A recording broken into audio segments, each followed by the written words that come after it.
How's it going, Deviant D for Lightstand Entertainment? Hope your day's going well, and hope you're warm, because I don't know where you're at, but where I'm at, it's fuzz-knucking cold out, so good day to stay in, try to stay warm, watch a flick or two. Speaking of flicks, just watched, this is probably the first original Netflix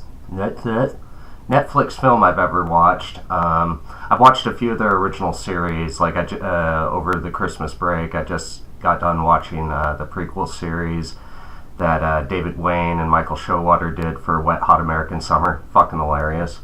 And of course, this past summer, the entire world fell in love with Stranger Things. So I'm a fan of at least the very limited things I've watched of Netflix original content. Pretty much dug. So this was, like I said, a Netflix original film. It's called MASCOTS. It's written and directed by Christopher Guest. He actually wrote it with one of the actors in the film, but he directed it. And this is a return to form for him, so to speak. It's been like 10 years since his last movie he's done like this, where he does, the Fox documentary, the mockumentary, so to speak. And like I said, it's called MASCOTS, and it's all about the world of mascots for professional sports teams. And if you're familiar with previous Christopher Guest movies, which I'm assuming if you're watching this you are, it really is a blend of two of his greatest, arguably his two best films he did, because I do not count Spinal Tap. This is Spinal Tap in this because that's a Rob Reiner flick. It's not a Christopher Guest flick, even though it's the same format.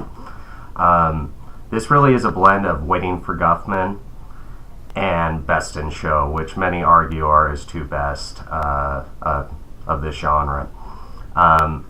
It's Waiting for Guffman-esque because it has the performance aspect to it, and it's Best in Show-esque because there's a competition, televised competition. But basically the story is all these random characters, kind of like in Best in Show, where all these random characters were going to compete at a Best in Show for a dog show. This one, it's a bunch of mascots, pretty much the same thing. It's the best mascot. Like they have, they kind of do it like the Olympics. There's a bronze, silver, and gold award for the best mascot. So it's very similar to Best in Show in that respect. Is it good? Yes, it is. I wasn't the biggest fan of Christopher Guest's last mockumentary, For Your Consideration. I just took that film as kind of a dig at Hollywood over, what happened with the Mighty Wind, but that's a long story. It was funny, but it wasn't as good as previous efforts, and like I said, it's been about 10 years since he's done one of these.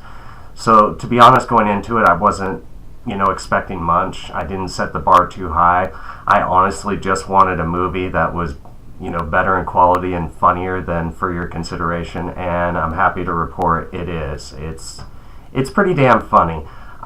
There's a lot more original new talent, so to speak, actors we haven't seen before in the previous films. A lot of the vets return, like, Christopher Guest comes back into it. I'll get to him in a second. Like, Fred Willard is in it, Parker Posey, plenty of others. Even Bob Baladan and Jennifer Coolidge show up for a scene. Ed Begley Jr. is back, and he is freaking funny, and so is Jane Lynch. She is awesome. But at the same time, while it was good to see a bunch of them back and being funny again in this, genre, I was definitely missing a lot of the other people like Catherine O'Hare. Just like a lot of the big namers didn't come back. There was no Michael McKean, or at least I didn't see him. That really bummed me out. No Harry Shearer. No Eugene Levy. It was just, I missed seeing them. I was waiting the entire movie, hoping they would at least pop up. Like I said, Bob Baladan and Jennifer Coolidge show up for a one-scener, and that's it. And it was awesome.